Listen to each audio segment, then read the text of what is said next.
আসসালামু আলাইকুম রহমতুল্লাহি ওয়া বারাকাতুহু। প্রিয় দর্শক, জামাত ইসলামী এবং বিএনপি বাংলাদেশে দুটো ডানপন্থী দল হিসাবে খুবই সমাদৃত।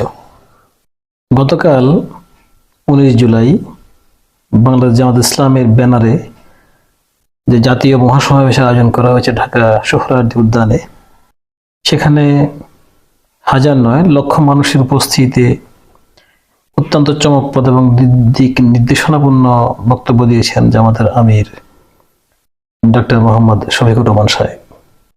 তার বক্তব্যের অনেকগুলি দিক নির্দেশনাপূর্ণ সেন্টেন্সের মধ্যে একটি সেন্টেন্স কিন্তু রাজনৈতিক বিশ্লেষকদের দৃষ্টি কেড়েছে। সেটা হলো যে কখনোই রাজনীতিকরা রাজনৈতিক বক্তব্য ছেড়ে অরাজনৈতিক বক্তব্য প্রদান না করার জন্য উনি যে কথাটি বলেছেন যে অবশ্যই রাজনৈতিক বক্তব্যের মোকাবিলা রাজনৈতিক বক্তব্য দিয়েই করতে হবে।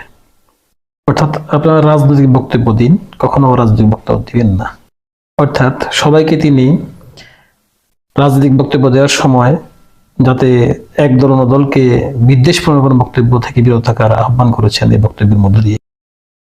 আর এই বিষয়টি শুধুমাত্র অন্যান্য রাজনৈতিক দলের জন্য নয়, জামাত ইসলামের নেতাকর্মীদের জন্য আমল করা অত্যন্ত জরুরি।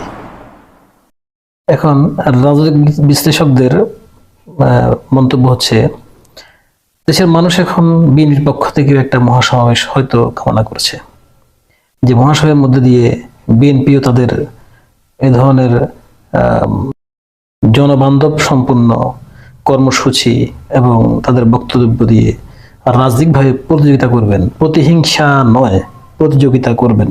কারণ রাজনীতিতে প্রতিহিংসা বাংলাদেশের জনগণ আর দেখতে চায় না, প্রতিযোগিতা দেখতে চায়। প্রতিযোগিতার মধ্যে দিয়ে কোন দল রাষ্ট্রের জন্য এবং রাষ্ট্রের জনগণের জন্য কত বেশি কল্যাণ করতে পারেন, কত বেশি কল্যাণ বয়ে আনতে পারেন, সেটাই জনগণ দেখতে চায়।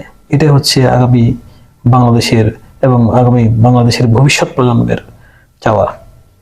ধন্যবাদ দর্শক, আপনারা আমাদের চ্যানেলটি সাবস্ক্রাইব করবেন এবং আমাদের তরফ থেকে আপডেট পাওয়ার জন্য অবশ্যই আমাদের সাথে কানেক্ট থাকবেন। আসসালামু আলাইকুম।